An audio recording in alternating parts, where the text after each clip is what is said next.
कुरान करीम में अल्लाह रब्बुल इज़्ज़त ने इरशाद फरमाया कि ईमान वालों इस्लाम में पूरे तरीके से दाखिल हो जाओ।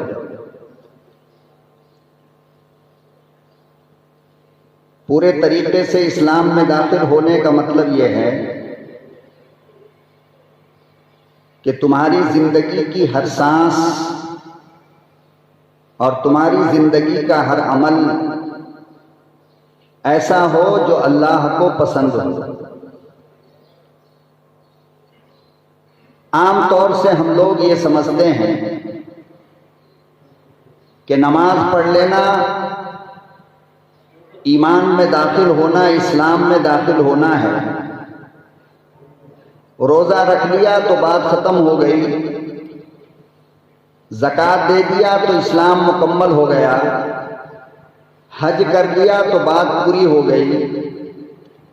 बात ये नहीं है, बल्कि बात ये है कि जब तुमने कलमा पढ़ लिया तो फिर कलमे का तकाजा यह है कि अपनी पूरी ज़िंदगी अल्लाह की मर्जी के मुताबिक गुजारो। कोई काम तुमसे ऐसा जिंदगी में न हो कि जो अल्लाह को नाराज करने वाला हो। यह है इस्लाम में मुकम्मल तौर पे दाखिल होने का मतलब।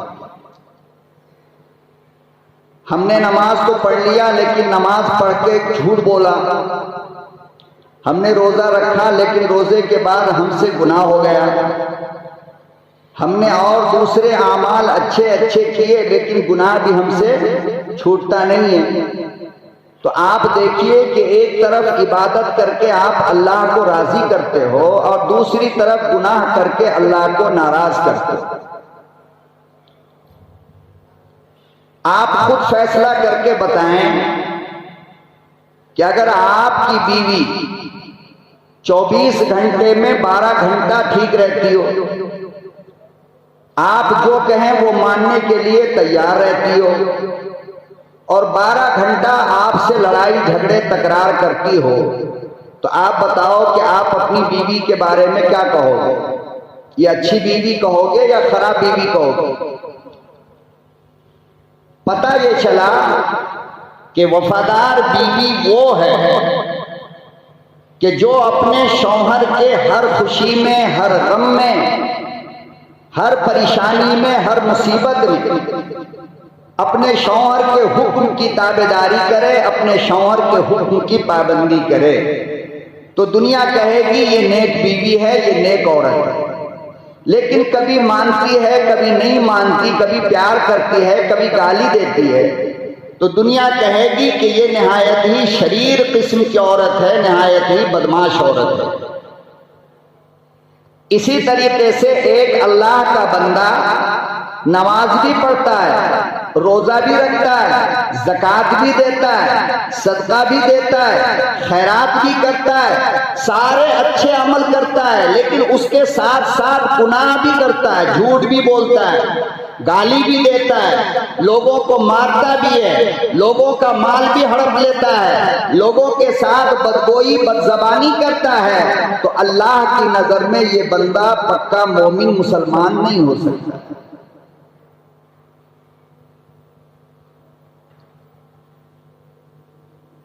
आज हमारे मुस्लिम मुआशरे की और मुस्लिम समाज की ये हालत हो गई है कि आप जरा अंदाजा लगाएं और आप खुद सुबह से लेकर शाम तक अपने अच्छे अमल को कागज पे लिखें और अपने गलत अमल को कागज पे लिखें, तो शाम होते होते आपका गलत अमल ज्यादा हो जाएगा, इबादत कम हो जाएगी।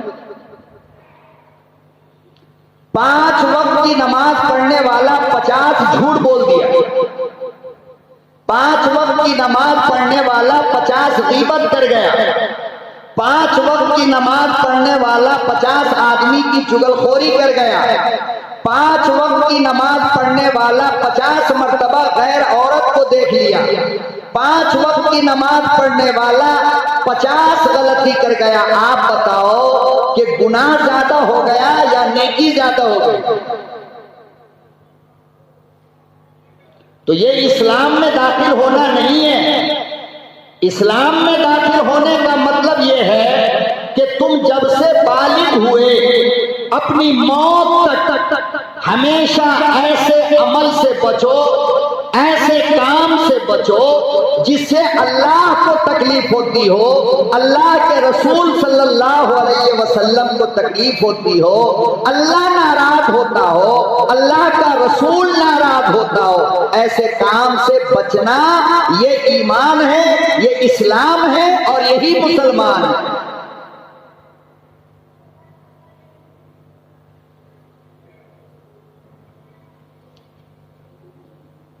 इस्लाम आने से पहले जनाबे रसूलुल्लाह सल्लल्लाहु अलैहि वसल्लम को नबूवत मिलने से पहले आप जानते हो कि दुनिया बुराई के समंदर में डूबी हुई। कोई बुराई, कोई गुनाह दुनिया का ऐसा नहीं, कोई जुर्म दुनिया की ऐसी नहीं जिसके अंदर अरब के लोग, अरब के बाशिंदे डूबे हुए ना हो और वो काम न करते।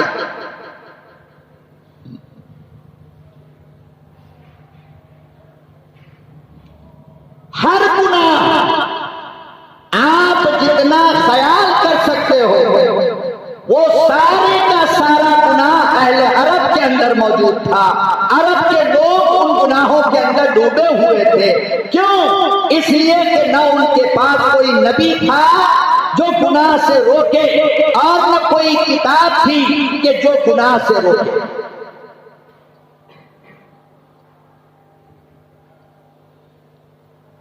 मोटा मोटा गुनाह क्या था? अल्लाह को छोड़कर बुतों की पूजा करते थे। खाने काबा में 360 बुत बना करके मिट्टी के और पत्थर के रखे हुए।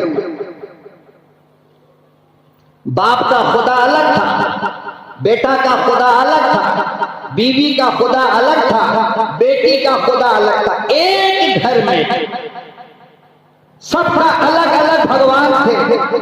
बाप जिस भगवान को पूजता था बीवी उसको नहीं मानती थी, और बीवी जिसे मानती थी शौहर उसे नहीं मानता था। बेटी जिसकी पूजा करती थी बेटा उसकी पूजा नहीं करता था। बेटा जिसकी पूजा करता बेटी उसकी पूजा नहीं करती। और यही हालत हमारे मुल्क हिंदुस्तान में आज भी है।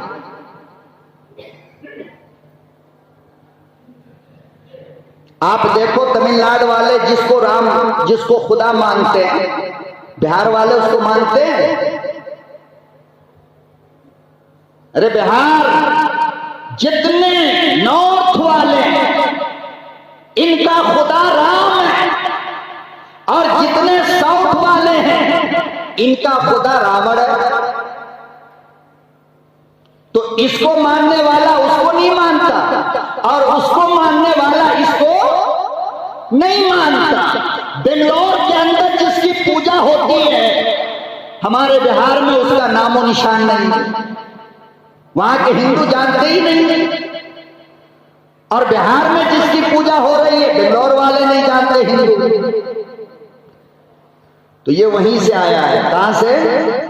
नबी करीम सल्लल्लाहु अलैहि वसल्लम के आने से पहले मक्के के अंदर जो हालत थी वो यही थी कि जिसको बाप मानता उसको बेटा नहीं, जिसको बेटा मानता उसको बाप नहीं, जिसको बीवी मानती शौहर नहीं, जिसको शौहर मानता उसको बीवी नहीं। और रात का भगवान अलग, दिन का खुदा अलग, रास्ते का अलग, सफर का अलग, हफ्ते का अलग, संडे का अलग, मंडे का अलग। यानी जितने कंकर उतने शंकर, उतने खुदा उतने भगवान थे। इसके अलावा जिना आम था, कोई रोकने टोकने वाला नहीं। बेटियों को जिंदा दफन करना इनकी आदत खास थी। छोटी छोटी बात पर इनके दरमियान जो लड़ाई चलती थी तो लाखों लाखों लोग मार दिए जाते थे और सालों साल ये लड़ाई चलती थी। कोई लड़ाई को खत्म करने वाला बीच में नहीं आता था, अपनी जान के डर से। एक बंदे की बकरी खेत में चढ़ते हुए अगर दूसरे के खेत में मुंह डाल देते तो वहां से लड़ाई होती, 10-10 साल तक चलती थी वो लड़ाई, और कई कई खानदान के लोग मारे जाते थे। बेटी पैदा होती घर में, बाप उसको गोद में लेता, जंगल में ले जाकर जमीन खोदकर जिंदा डाल देता और ऊपर से मिट्टी डाल देता। बेटी को जीने का हक नहीं।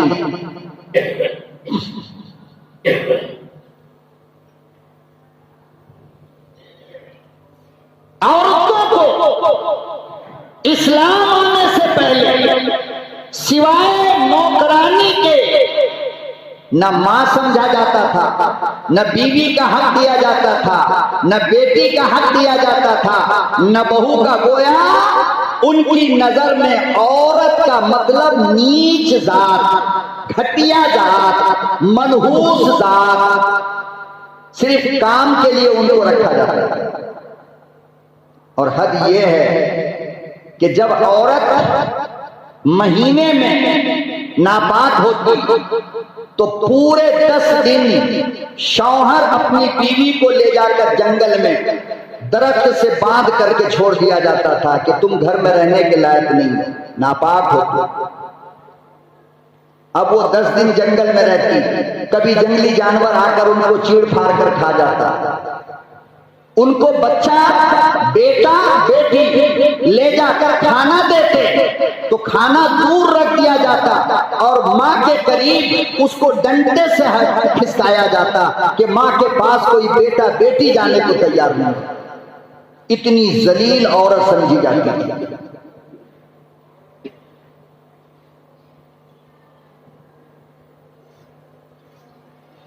इन तमाम बुराइयों के बीच में,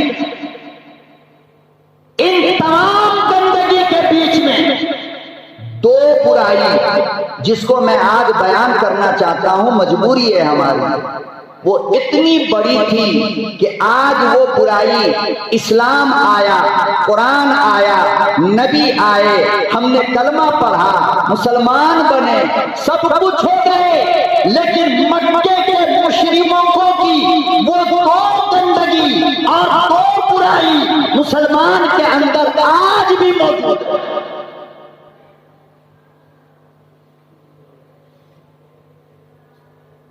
एक है गाना बजाना सुनने का शौक जो उनके अंदर था, और एक है नशा की आदत जो उनके अंदर थी। आप बताइए, हमने कलमा पढ़ लिया, हम मस्जिद आ गए, हम कुरान पढ़ लिए, हमने सब कुछ किया, लेकिन क्या ये दो बीमारी हमारे अंदर से गई? ये दो गंदगी हमारे अंदर से गई? मुसलमान गाना नहीं सुन रहा है, और आजकल तो अल्हम्दुलिल्लाह ये हालत हमारी कौम की हो गई है कि जब तक के शादी के मौके पर डीजे पर नाचेगा नहीं, डीजे पे कमर हिलाएगा नहीं, उस वक्त तक शादी मुकम्मल होती ही नहीं।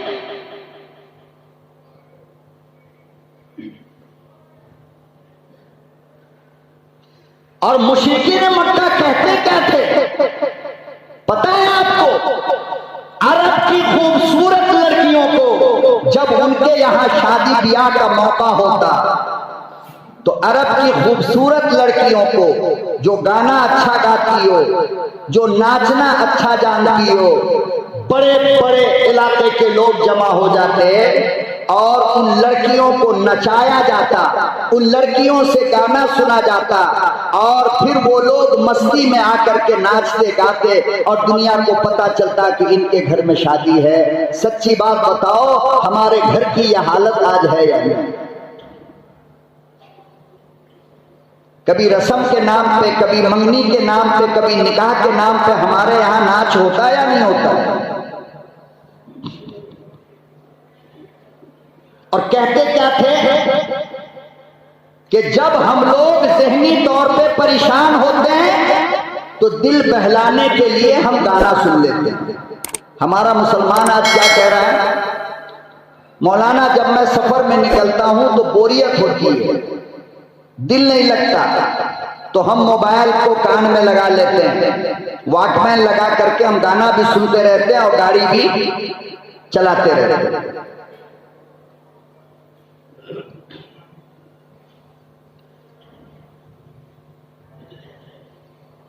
कुरान करीम में परवरदिगार आलम ने इसी की नफी फरमाया, इरशाद फरमाया अल्लाह रब्बुल आलमीन ने, लोगों तुमने जिसे तसल्ली का सामान समझा है, जिस गाने को तुमने अपने सुकून का जरिया समझा है, जिस गाने को तुमने दिल बहलाने का जरिया समझा है, याद रखो सुकून यहाँ नहीं, गाने में नहीं, बजाने में नहीं, नाच में नहीं। फरमाया कुरान करीम में अला बिज़िक्रिल्लाह, ओ मेरे बंदो, गाने में, बजाने में, नाच में, फिल्म में सुकून नहीं। अला बिज़िक्रिल्लाहि तत्मइन्नुल कुलूब,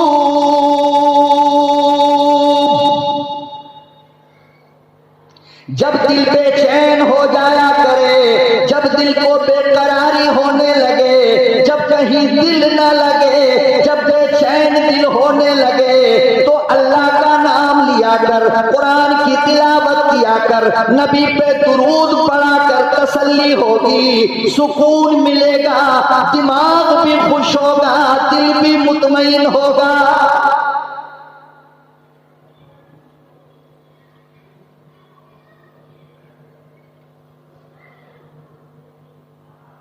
आज हालत ये हो गई, निकाह जो सुन्नत है, इमामुल अंबिया महबूबे किबरिया हजरत मोहम्मद मुस्तफा सल्लल्लाहु अलैहि वसल्लम की जो सुन्नत है, आज उस निकाह में गाना बजाना नाचना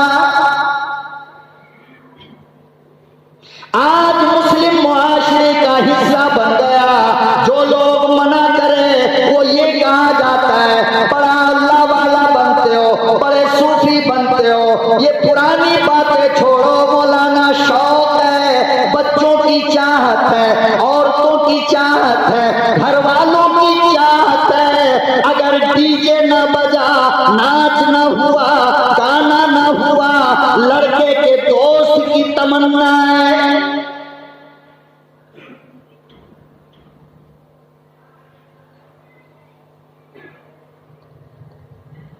अल्लाह पाक ने इसको हराम करने के लिए कुरान नाज़िल किया, फरमाया व मिनन नासि मन यश्तरी लहवल हदीस,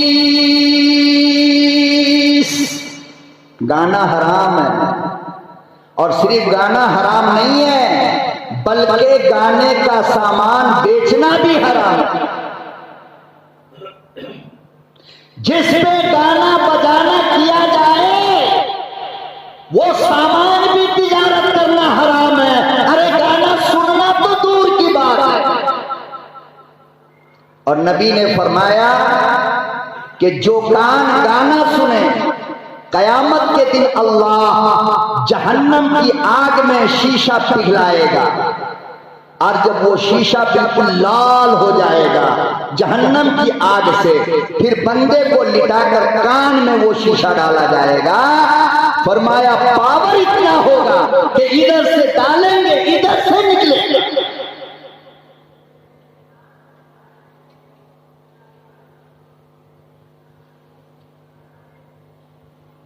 और ये तो शर्म की बात है ना मुसलमानों, कि जिन आंख से तुमने मिंबर देखा, मीनार देखा, कुरान देखा, बुजुर्गों को देखा, आलिमों को देखा, मस्जिद को देखा, उन आंखों से तुम नाच देखोगे?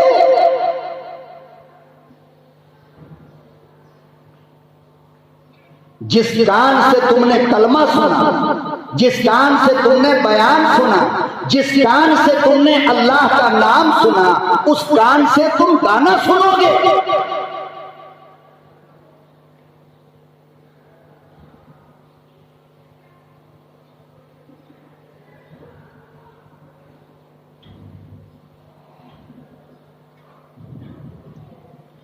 हजरत मौलाना मिर्जा मजहर जाने जाना रहमतुल्लाहि अलैह नवाबों का इमाम है, दिल्ली का वली है, अल्लाह वाला है। फरमाया बाजार में निकलने से पहले जितनी देर बाजार में चला करते, दोनों उंगली कान में डालकर चला करते थे। अल्लाह अकबर।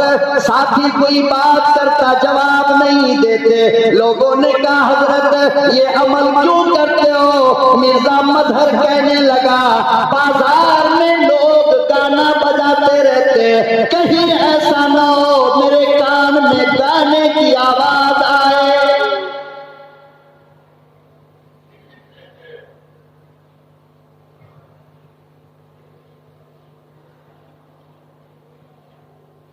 आज मुसलमानों की शादी पे नजर डालो, अल्लाह की कसम ऐसा लगता है किसी मोहम्मद के गुलाम की शादी नहीं है, किसी फातिमा का निकाह नहीं है, किसी अल्लाह के बंदे की शादी नहीं है। ऐसा लगता है किसी यहूदी की शादी हो रही है।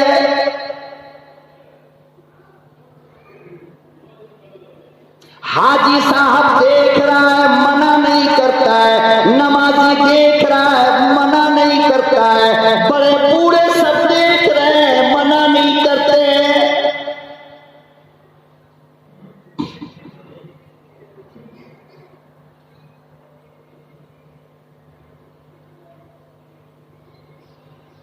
पूरा यहूदियों का तरीका, नसरानियों का तरीका, मुशरिकों का तरीका आज मुसलमान कौम के अंदर पैदा हो गया।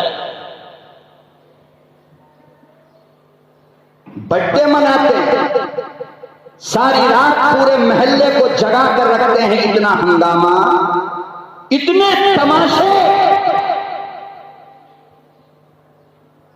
काश और जिसका बर्थडे मनाया जा रहा है उसका नाम अब्दुल रहमान है, मुसलमान है, कलमा पढ़ने वाला है, लेकिन इस जालिम मरदूद ने कभी एक मर्तबा ये मालूम करने की तकलीफ गवारा नहीं किया कि मेरे नबी का भी बर्थडे हुआ। 1,24,000 नबियों में से किसी नबी का बर्थडे हुआ, 1,29,000 सहाबा में से किसी सहाबी का बर्थडे हुआ। जुनैद बगदादी, निजामुद्दीन औलिया, ख्वाजा कुतुबुद्दीन बख्तियारी काकी, अब्दुल कादिर जिलानी, महबूब सुभानी को छोड़ो, आज तक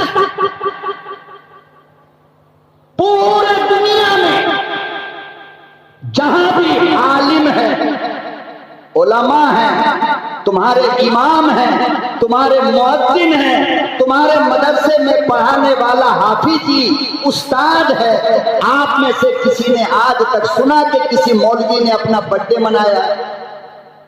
किसी मुअद्दिन ने बर्थडे मनाया है? किसी इमाम का बर्थडे हुआ है? किसी मकतब के उस्ताद का बर्थडे हुआ है? कभी सुना?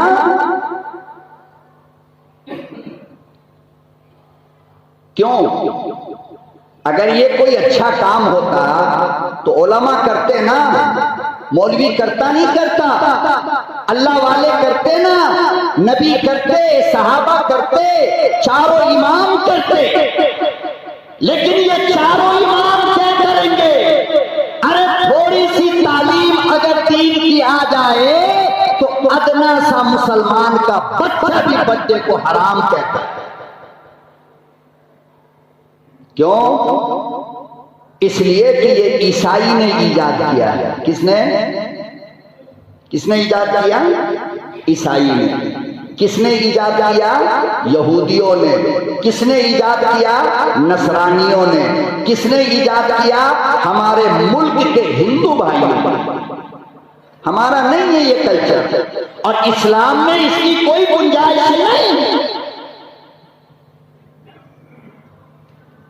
मैं पूछता हूं, आप मुझे बताओ, अकल का दरवाजा खोल के सुनो और पागल मत बनो। ये मौलवी जो अपना दर्द तुम्हारे सामने बयान करता है, इसके दर्द को अगर नहीं समझोगे, बात मरने के बहुत पछताओगे। हमें कोई जरूरत नहीं है अपना खून सुखाने की, हमें कोई जरूरत नहीं है अपने पसीने को बहाने की, मगर मौलवी की लालच ये है कि अल्लाह का गुलाम अल्लाह वाला बन जाए। अगर इस दर्द को नहीं समझोगे तो आपसे बड़ा जालिम कौन है? आपके पास 100 रुपया हो, उसमें से 1 रुपया खर्च हो जाए, 99 रुपया बचे, आप बताओ दिल खुश होगा या अफसोस होगा? दिल को खुशी होगी। भाई अकाउंट में पैसा जाता है तब खुशी होती है या पैसा आता है तब खुशी होती है? अगर 100 रुपये में 1 रुपया खर्च होने से आपको इस बात का अफसोस है कि 1 रुपया कम हो गया, तो तुम जितनी बार बर्थडे मनाते हो, तुम्हारी जिंदगी का वो 1 साल कम हुआ या ज्यादा हुआ? मिसाल के तौर पर आपकी 50 साल की उम्र है, आपने पहले साल बच्चे का बर्थडे मनाया, बचा कितना? 49। दूसरे साल बर्थडे मनाया, बचा कितना? 48। तीसरे साल आपने बर्थडे मनाया, बच्चे को मरने का टाइम बचा कितना? 40 पर 7। जितनी बार बर्थडे मनाओगे जिंदगी उतनी दूर होती जाएगी, मौत उतना करीब होगा या नहीं? तो बताओ मौत के करीब होने का कोई जश्न मनाएगा या जिंदगी कम होने का कोई जश्न मनाएगा?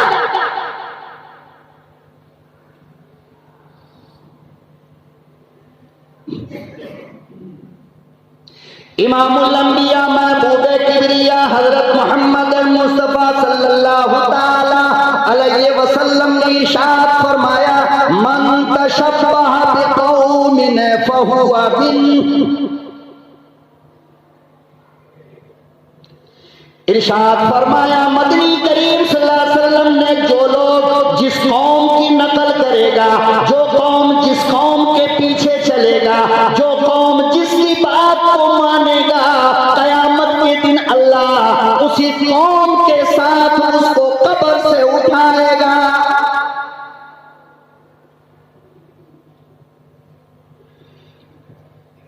खूब बर्थडे मनाओ, खूब बर्थडे का जश्न मनाओ, कयामत के दिन यहूदी के साथ उठोगे, नसारा के साथ उठोगे, मुशरिकों के साथ उठोगे, ये नबी ने फरमाया।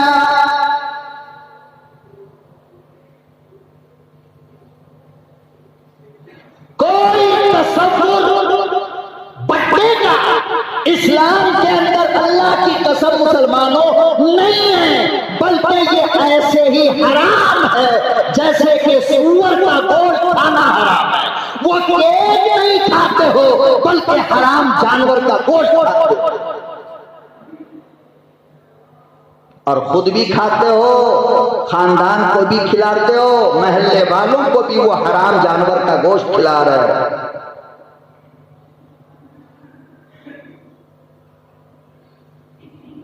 अल्लाह को नाराज करके अपने बच्चे की सेहत तुम रख पाओगे?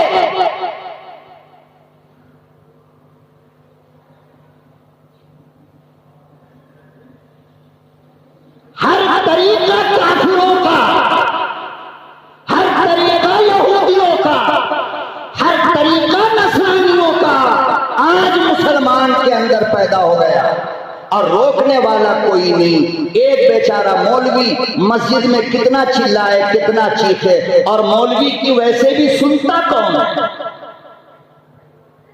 कौन मानता है? बस एक जुमे की रस्म है,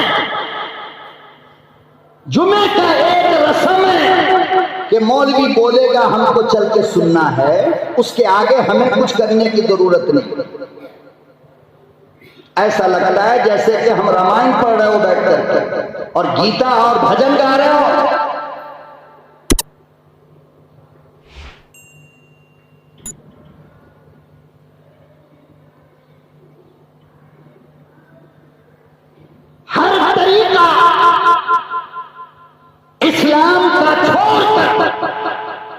यहूदियों का ले लिया। किसका ले लिया? यहूदियों का। देखो एक मिसाल देता हूं और गौर से सुनना इस मिसाल को, ताकि हमारी अकल ठिकाने लगे कि इस्लाम क्या है और हम क्या कर रहे हैं।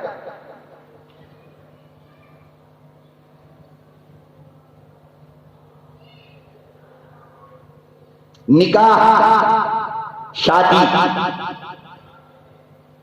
आप जानते हैं किसको कहते हैं? निकाह शादी किसको कहते हैं और कितना आसान है इस्लाम मजहब में निकाह। अल्लाह अकबर। दुनिया की कोई इबादत मेरे भाई निकाह से ज्यादा आसान नहीं, कोई इबादत। अभी आप नमाज पढ़ के निकले मस्जिद के बाहर, कमारा लड़का है, कोई बालिग है, मुसलमान है, इस तरफ से गली की तरफ से एक लड़की, जवान बालिग लड़की मुसलमान आई। लड़का गेट के बाहर निकला, लड़की उधर से आ गई, दोनों का आमना सामना हो गया। लड़की ने कहा कि मैं आपसे निकाह करना चाहती हूं। लड़के ने कहा कि मुझे मंजूर है। वहीं पर खड़े हुए थे हमारी मस्जिद के दो मिंबर, दोनों ने लड़का लड़की की बात सुन लिया। क्या हुआ? लड़का लड़की की बात सुन लिया। पूरी दुनिया का फतवा मसला ये है, दोनों का निकाह हो गया। क्या हुआ? दोनों का निकाह हो गया। क्यों? इसलिए कि निकाह कहते हैं अन निकाह हो यनअक़िदु बिल ईजाब वल क़बूल। लड़की का ऑफर देना या लड़के का ऑफर देना और सामने वाले का एक्सेप्ट कर लेना और दो ईमान वाले का सुन लेना, दो गवाह होना, लड़का लड़की का आपस में ऑफर देना, एक्सेप्ट करना, उलमा कहते हैं इसी को निकाह कहते हैं। तो दोनों बात वहां हुई नहीं हुई। लड़की ने कहा मैं निकाह करना चाहता हूं, लड़के ने एक्सेप्ट किया, मुझे मंजूर है। मस्जिद के दो आदमी खड़े थे, दोनों ने सुन लिया तो गवाह हो गया नहीं, तो निकाह हुआ नहीं हुआ। अब उसके बाद देखो खुतबा पढ़ना, खजूर बांटना, वलीमा करना, ये सब चीज सुन्नत है। ये क्या? ये अरे बोलो क्या? ये फर्ज जो था वहां लड़का लड़की का इकरार करना ये फर्ज है, दो गवाह का सुनना ये फर्ज है, और दैन महर का जिक्र नहीं है, जरूरी नहीं। जो उस लड़की के बहन का दैन महर होगा वो खुद ब खुद वाजिब हो जाएगा। लेकिन दोनों मियां बीवी हो गए नहीं, शादी हो गई नहीं हुई। ये तरीका है इस्लाम का। किसका? ये मसला है शादी के लिए इस्लाम का। लेकिन हम लोगों ने, जालिमों ने क्या किया इस शादी को? इतने आसान चीज को हमने कहां पहुंचा दिया कि आज शादी के नाम से गरीब बाप कांपने लगता है। मेरी बेटी की शादी कैसे हो? इंतजाम नहीं है, जोड़ा नहीं है, घोड़ा नहीं है, जहेज नहीं है, और ये नहीं है, वो नहीं है, फलाना नहीं, ढकाना नहीं। हमारी कौम के बड़े लोगों ने, हमारी कौम के मालदारों ने, हमारी कौम के पैसा वाले जालिमों ने शादी को इतना महंगा और इतना तमाशा बना दिया कि खुदा की कसम शैतान भी थूकता है कि ये मुसलमान कौम है जिसकी शादी इतनी आसान थी। 1 रुपये का खर्च था वहां। अरे बताओ ना, गेट पर 1 रुपया भी खर्च हुआ, मियां बीवी हो गए। आज उस निकाह को इतना मुश्किल कर दिया कि करोड़ों रुपया खर्च किया जाता है, लाखों रुपए खर्च किए जाते हैं।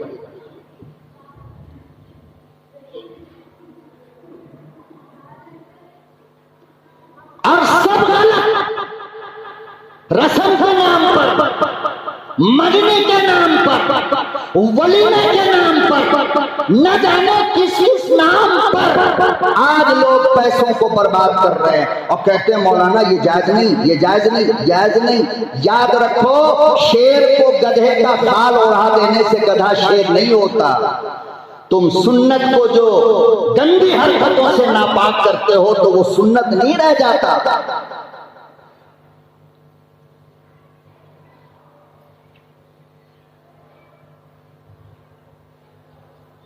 कयामत बन गई शादी और फिर उसके बाद उसमें नाच गाना, डीजे, डांस, जवान लड़कियों का नाचना, जवान लड़कों का नाचना, एक दूसरे पे कलर डालना, क्या ये भी मुसलमान मजहब में, ये भी इस्लाम का हिस्सा है?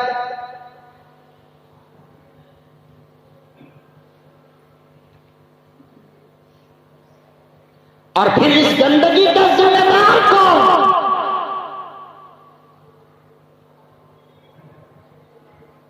सबसे बड़े जिम्मेदार हम मौलवी लोग हैं। कौन है? आप छोटे बदमाश हो, हम मौलवी बड़े बदमाश हैं। क्यों? इसलिए कि हमारे मजहब ने हमसे कहा था, उलमा से कहा था कि अगर कोई गैर इस्लामी तरीके पर निकाह कर रहा हो तुम उसके निकाह को पढ़ाने के लिए तैयार मत होना।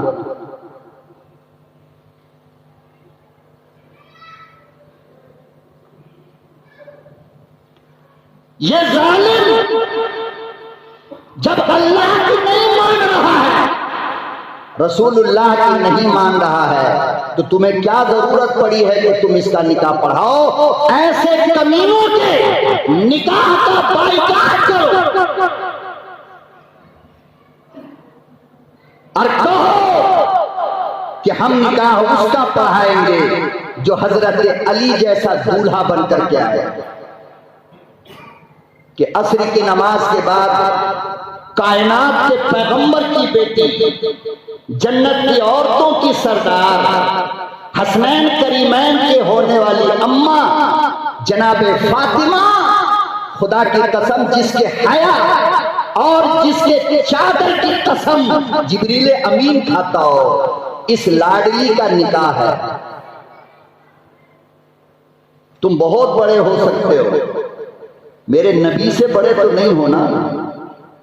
तुम्हारी हुकूमत बहुत बड़ी हो सकती है, मेरे नबी से बड़ी हुकूमत तो नहीं है ना।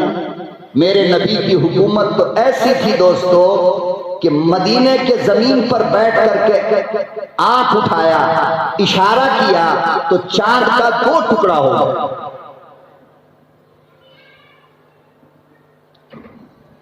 सुलह हुदैबिया के मौके पर नमाज का टाइम हो गया, हजारों सहाबा हैं, तकरीबन 1300 सहाबा। कितने? वजू के लिए पानी नहीं, एक कतरा पानी नहीं, सारा पानी खत्म हो गया। वजू बनाना है। आका सल्लल्लाहु अलैहि वसल्लम ने फरमाया कि मिट्टी का प्याला था, फरमाया प्याला लेकर के आओ। सूखा प्याला लेकर आए, पैगंबर ने यूं शहादत की उंगली डाली, खुदा की कसम उसमें से पानी फुहारे की तरह फूट फूट कर निकलने लगा। 1300 सहाबा ने वजू बनाया और जब तक नबी ने अपनी उंगली हटाई नहीं, पानी बंद नहीं हुआ। इससे बड़ा भी कोई हाकिम होगा? उस पैगंबर की बेटी जनाबे फातिमा का निकाह है असर की नमाज के बाद। दूल्हा अली मस्जिद में आकर बैठा है एक किनारे में, सहाबा इंतजार कर रहे हैं, अली अब आएगा, अब आएगा, अब आएगा। पलट कर देखा तो अली तो बाजू में बैठे हुए, कपड़े पे पेबंद लगा हुआ। फरमाया कि दामादे मुस्तफा की तरह और हैदर कर्राह की तरह अगर कोई निकाह करता हो तो मौलाना साहब, खतीब साहब निकाह पढ़ाओ। वरना साफ लफ्ज में कह दो, चाहे मस्जिद का सदर बोले, सेक्रेटरी बोले, मुतवल्ली बोले, खजांची बोले, कोई कितना बड़ा बोले, तुम कह दो कि मेरी शरीयत ने मुझे मना किया है। सदर साहब, तुम्हारा मिंबर तुम्हें मुबारक हो, तुम्हारी कुर्सी तुम्हें मुबारक हो, मगर मैं गुलाम मुस्तफा हूं, इमामुल अंबिया के सामने तुम्हारी बात की कोई हकीकत नहीं, कोई वजह नहीं। दूसरी गलती मसाजिद के जिम्मेदारों की है। पहली गलती उलमा की कि इन्होंने निकाह पढ़ाया गैर इस्लामी तरीके पर शादी करने वालों हैं। मस्जिद के गेट तक 14 कैमरा के साथ आता है नालायक, और गले में इतना फूल का हाथ डाल करके पूरी मस्जिद को गंदा कर देता है। और खतीब साहब निकाह पढ़ा रहे हैं सुन्नत के मुताबिक। जबान को ठीक कर लो मौलाना, वरना बहुत मारे जाओगे। वो बाद में मार खाएगा, पहले तेरी पिटाई होगी अल्लाह के। तू झूठ बोल रहा है। सुन्नत किसे कहते हैं? नबी के तरीके को सुन्नत कहते हैं। किसको? नबी के। अरे सुन्नत किसे कहते हैं? नबी ने बैठकर पानी पिया तो सुन्नत है ना, बैठ के पीना। नबी ने तीन सांस में पिया तो सुन्नत है ना, 3 सांस में पानी पीना है। और ये इतना मोटा फूल का हार डालकर आया, बाजू पे पता नहीं कौन से बाबा की पट्टी बांध करके ग्रीन कलर की आया, हाथ में चाकू और सुपारी लिए हुए आया, और यहाँ कंगन नाचने वालियों की तरह गोल्डन रंग का बांध करके आया, और वो जालिम मरदूद तेरे सामने बैठा है, और तू कहता है सुन्नत के मुताबिक हमने निकाह पढ़ाया। तेरे मुंह को लकवा नहीं मार देता? ये तमाशे को सुन्नत कहता है, ये नाटक को सुन्नत कहता है। शर्म आनी चाहिए। मेरा नबी फूल पहन करके आया निकाह को, मेरा नबी ताबीज बांध के आया, मेरा नबी कैमरे के साथ आया, मेरा नबी टुकने से नीचे पैजामा पहन कर आया।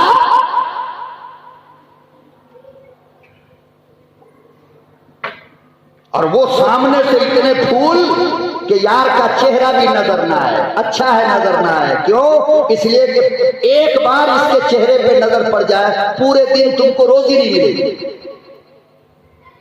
इसलिए कि ये जनाबे रसूलुल्लाह की सुन्नत का जनाजा निकाल रहा है, और सामने आके बैठ गया तो खतीब साहब कह रहे सुन्नत के मुताबिक मैंने आपका निकाह पढ़ा। अल्लाह से डरो मौलाना। क्या जवाब दोगे अल्लाह को? कौन से डर गए? जिम्मेदारों से डर गए? बड़े लोग हैं इसलिए डर गए? अल्लाह का डर नहीं आपके दिल में? आपको उठकर चला जाना चाहिए, मैं ऐसा निकाह नहीं पढ़ाऊंगा।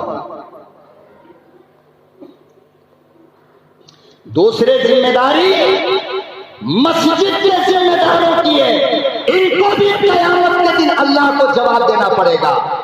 जिस वक्त इनसे रजिस्टर मांगने के लिए लड़का लड़की वाला आता है, मस्जिद के जिम्मेदारों की जिम्मेदारी है कि पूछे कुछ लेन देन तो नहीं है? नहीं। सुन्नत के तरीके पर शादी होगी? हाँ। हमारे तमाम शराइत को मानोगे तब हम मस्जिद का रजिस्टर दे सकते हैं, वरना मस्जिद का रजिस्टर हम नहीं दे सकते। इसलिए कि तुम बाकी हो जनाबे रसूलुल्लाह सल्लल्लाहु अलैहि वसल्लम की सुन्नत के। हम तुमको अपनी मस्जिद का रजिस्टर नहीं दे सकते। क़यामत के दिन मेरा अल्लाह मेरे गिरबान को पकड़ेगा।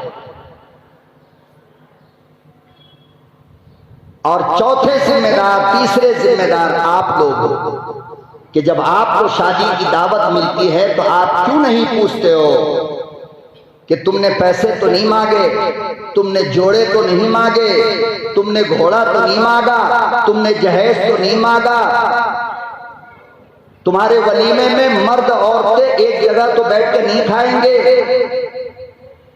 ये सब पूछो। अगर तुम्हारे शराइत के मुताबिक हो तब तुम उसकी शादी में शरीक होना, वरना साफ लफ्ज में मना कर दो। वो चाहे जितना बड़ा आदमी हो, मेरे नबी से बड़ा नहीं हो सकता है। मेरे अल्लाह से बड़ा नहीं हो सकता है। मेरा अल्लाह राजी होगा, पूरी दुनिया मेरा एक बाल नहीं तोड़ सकती है, लेकिन अल्लाह अगर नाराज होगा तो पूरी दुनिया हमारी जान नहीं बचा सकती।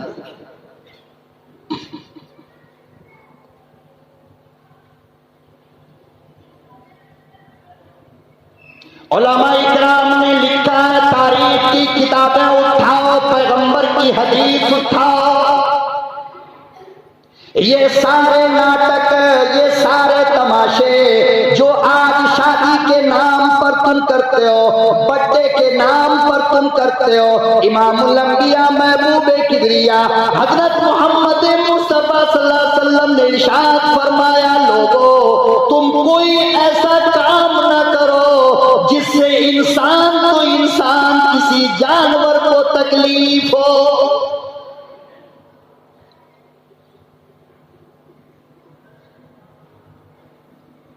आज शादी के नाम पे महल्ले वालों की नींद खराब करते हो, बर्थडे का तमाशा करते हो, पूरा महल्ला तुम्हारी शरारत से तंग आ जाता है।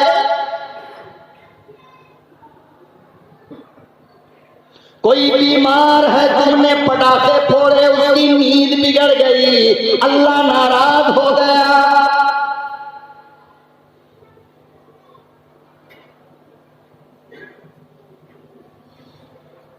इरशाद फरमाया परवरदिगार आलम ने कुरान करीम में, व मिनन नासी मन यश्तरी लहवल हदीस, ये नाच गाने तमाशे और दिल लगी के सामान हराम है।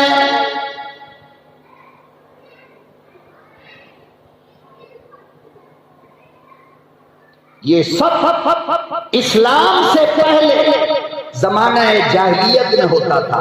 ज़माना जाहिलियत में एक सहाबी है, अल्लाह अकबर व कबीरा, हजरत अब्दुर्रहमान इब्ने औफ, क्या नाम है?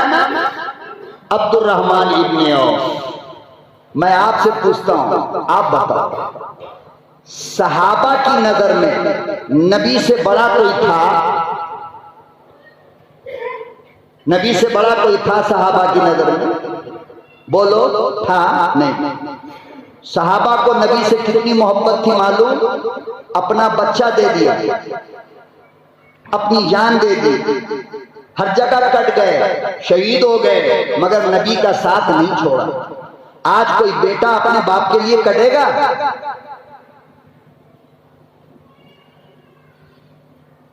एक सहाबी को हजरत खुबैब को मुशरिकीन मक्का ने पकड़ा, सूली पे चढ़ाया, और सूली पे चढ़ाने से पहले एक जुमला कहा कि ए खुबैब, अगर तेरी जगह तेरे नबी को ला करके मैं सूली पे चढ़ा दूं, तुझे अच्छा लगेगा?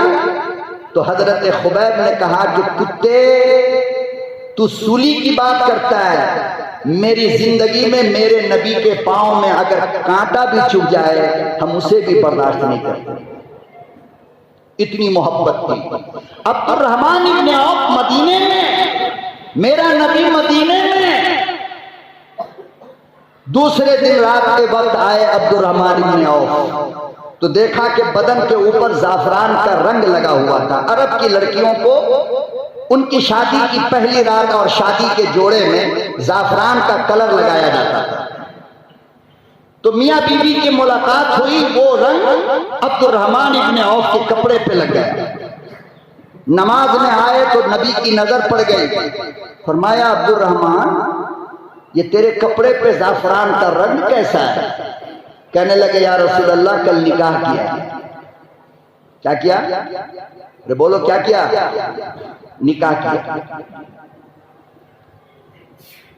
सहाबी निकाह कर रहा है, नबी को पता है, नबी को दावत दी। क्या बताया गया इसमें? शादी नाटक की चीज नहीं है। शादी एक इंसान की जरूरत है, उस जरूरत को पूरा करने के लिए ढोल पीटने की जरूरत नहीं है, रुक्का छपवाने की जरूरत नहीं है।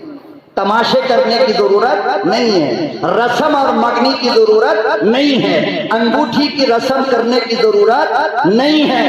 तमाशे मत करो। खानदान के खानदान, खानदान के खानदान, दादे के नाना के पोता का नवासा को दावत दिया जा रहा है और यहां नबी को पता नहीं।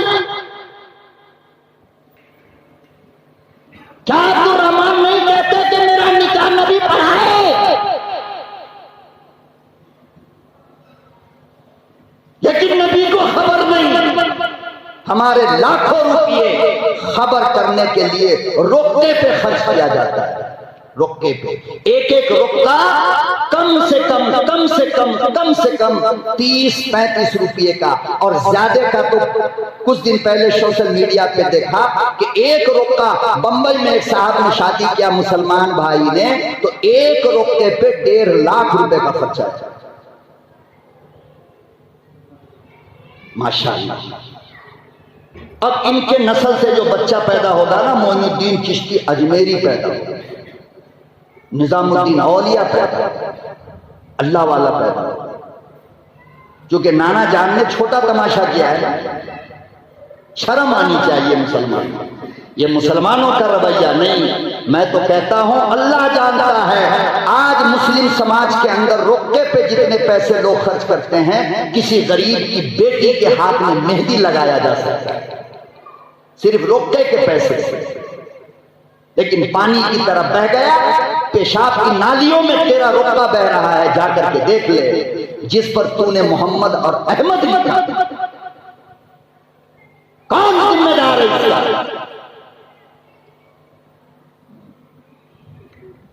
घर के डस्टबिन के अंदर वलीमे के बाद तेरा रुपया पड़ा है और उस पर बिस्मिल्लाह लिखा है, अल्लाह लिखा है, निकाह की हदीस लिखी है। जाहिर बात है कि पिटाई किसकी होगी? जिसने छपवाया है उसी की। तो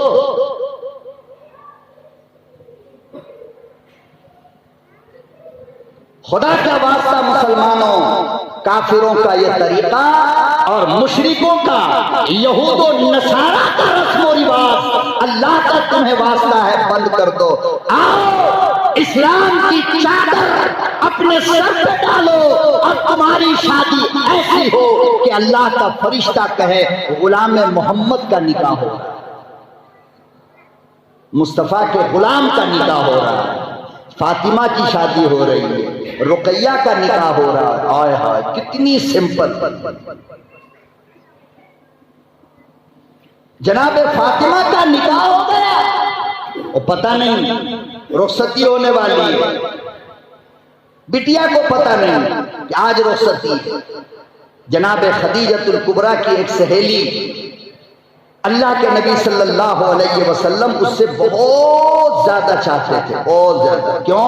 इसलिए कि उसकी शक्ल हजरत खदीजा जैसी थी। नबी कहते हैं कि जब मैं उसको देखता हूं तो खदीजा की याद आ जाती है। वो मौका था कि जब जनाबे फातिमा को रुखसत करना था तो पैगंबर को खदीजा की याद आई और आपके आंसू गिर गए कि काश कि आज फातिमा की अम्मा होती तो कितनी खुशी होती। अब उस वक्त खदीजतुल कुबरा की सहेली ने एक कपड़ा पहनाया और सर पे चादर डाला और बाहर ला करके रुखसत कर दिया। कितना सिंपल है बताओ। और ऐसी शादियों में अल्लाह जानता है, नबी ने फरमाया इतनी बरकत होती है कि तुम बरकत को शुमार नहीं कर सकते। जितनी ज्यादा गंदी हरकत करोगे शादी में, इतनी कमीनी बेहूदी औलाद पैदा होगी, याद रखो। जितना ज्यादा सुन्नत पे अमल करके निकाह करोगे, उतनी ज्यादा नेक पैदा होगी औलाद तुम्हारी।